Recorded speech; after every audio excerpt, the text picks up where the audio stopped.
Assalamualaikum warahmatullahi wabarakatuh. Jumpa lagi dengan saya, Bu Widi.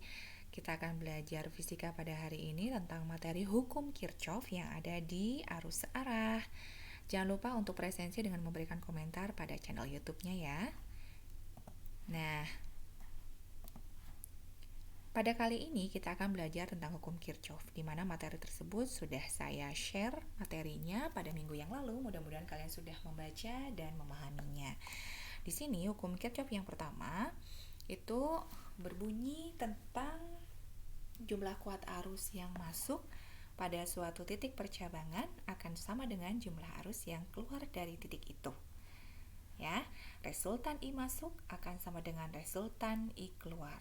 Kalau kita lihat gambar di bawahnya, nah di situ ada I masuk melalui suatu titik percabangan, kemudian terbagi menjadi 3. Ada I1, I2, dan I3, kemudian masuk lagi ke dalam titik percabangan sehingga dikeluarkan menjadi I aksen. Di mana I itu harus sama dengan I aksen. I adalah arus masuk, I aksen adalah arus keluar. Sehingga penjumlahan dari I1, I2, I3 itu harus sama dengan I aksen. Nah, kalau kita menemukan persoalan seperti pada bagian sebelah kanan, pertama yang harus kamu analisa adalah titik percabangan, yang kedua adalah arah tanda panahnya. Kalau arah tanda panahnya dia menuju ke titik percabangan, berarti itu dikatakan arah arus masuk. Sedangkan kalau kita menemukan arah panahnya dia keluar dari titik percabangan, maka dia dikatakan arus keluar. Sehingga bisa kita simpulkan sama-sama, untuk arus yang masuk pada titik percabangan ini adalah I1, I2, dan I3. Kemudian untuk arus yang keluar itu adalah I4 dan I5.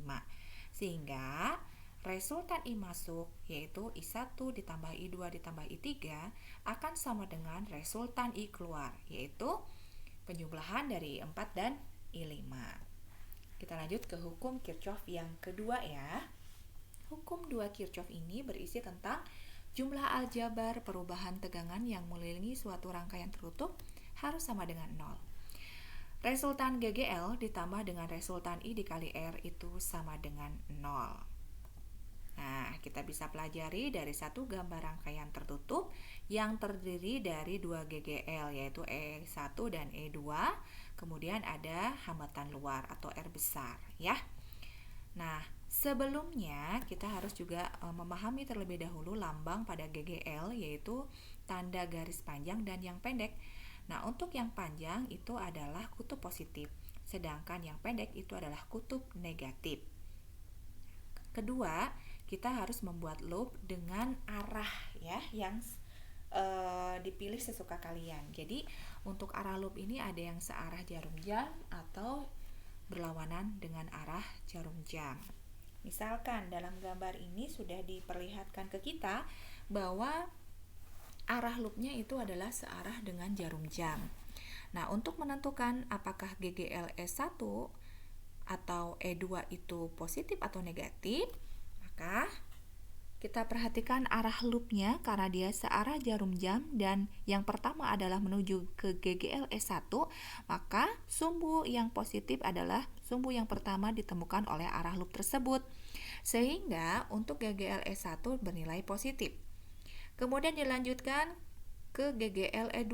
Nah, di sini berarti sumbu negatif yang pertama kali ditemukan oleh arah loop tersebut sehingga GGL E2 bernilai negatif.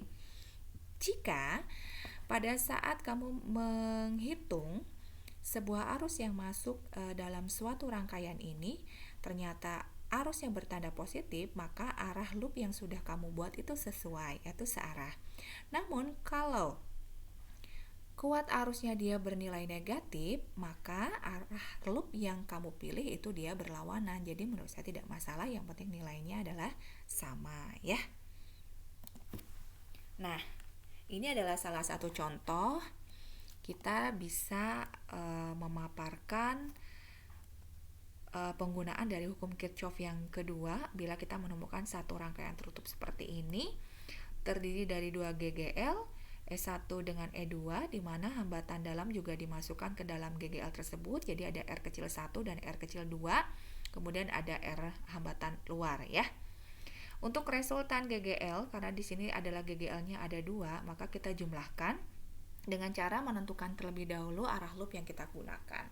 Karena di sini arah loopnya dia sudah searah dengan jarum jam, maka kita perhatikan pada saat arah tersebut bertemu ke GGL yang pertama, maka sumbu yang pertama ditemukan adalah sumbu negatif, sehingga disimpulkan dan dilihat sama-sama bahwa GGL S1 bernilai negatif. Kemudian selanjutnya untuk GGL yang kedua yang pertama ditemukan adalah sumbu positif, maka GGL2 bernilai positif. Ditambah dengan resultan I. Nah, R di sini itu adalah penjumlahan dari hambatan dalam dan hambatan luar. Sehingga I sama dengan R1 kecil tambah R2 kecil ditambah R besar. Itu sama dengan 0. Nah, tinggal dimasukkan saja angka-angkanya, kemudian kamu bisa mendapatkan nilai arusnya. Nah, kalau kamu menemukan ada satu rangkaian namun membutuhkan dua loop seperti ini, silahkan kamu nanti menentukan sendiri arah loopnya seperti apa. Namun bila dua loop maka arah loopnya tidak boleh sama, melainkan dia harus berbeda. Salah satu contoh, kalau kita menentukan loop yang pertama ini ada di bagian yang di atas, dan di sini sudah dilihat sama-sama oleh kita bahwa arah loop yang digunakan itu berlawanan jarum jam. Maka yang di bagian kedua, arah loop yang kedua itu harus sebaliknya dengan yang di atas, maka harus menggunakan arah loop yang searah dengan jarum jam, ya.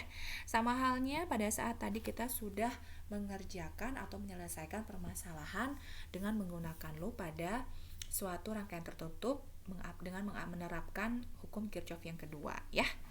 Tinggal diaplikasikan saja, dicoba-coba dulu di rumah, ya. Dan selanjutnya, ini adalah soal yang kemarin sudah saya share. Di sini nampak ada satu rangkaian tertutup yang di tengah-tengahnya itu terdapat ada sebuah hambatan luar yang dialiri oleh arus I3. Ya, kita bedakan menjadi dua loop. Loop yang pertama itu saya misalkan adalah loop yang memiliki arus I1 dengan I3. Sedangkan loop yang kedua kita perhatikan bahwa di loop yang kedua itu ada dialiri oleh I2 dengan I3. Nah, sama halnya tadi, kalau kita sudah memilih di loop pertama dia searah dengan jarum jam, maka untuk loop yang kedua berarti arah loopnya harus berlawanan arah jarum jam. Nah, untuk arah loop yang pertama, karena dia searah dengan jarum jam, berarti nilai 32V ini akan bernilai negatif, karena yang pertama kali ditemukan adalah sumbu negatif. Sedangkan untuk loop yang kedua, yang pertama kali ditemukan itu adalah sama ya, dia juga negatif, maka bernilai negatif juga, min 15 volt. Sehingga kita tinggal memasukkan ke persamaan hukum Kirchhoff 2 dengan memasukkan nilai I1 dengan I3 dan I2 dengan I3 pada loop yang kedua.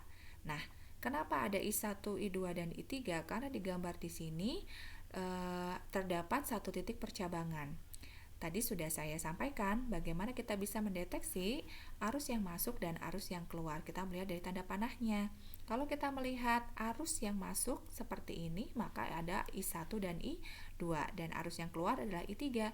Sehingga nanti yang dihasilkan dalam soal ini, kamu bisa menghitung besar nilai I1, besar nilai I2, dan besar nilai I3, di mana nilai I3 itu hasil penjumlahan dari I1 dengan I2, gitu ya. Selamat mencoba. Mudah-mudahan materi yang Ibu sampaikan bisa bermanfaat untuk kalian semua. Mudah-mudahan kita bisa bertemu kembali di materi-materi yang lain. Terima kasih banyak atas waktunya. Terima kasih dan jangan lupa untuk mengisi presensi ya. Assalamualaikum warahmatullahi wabarakatuh.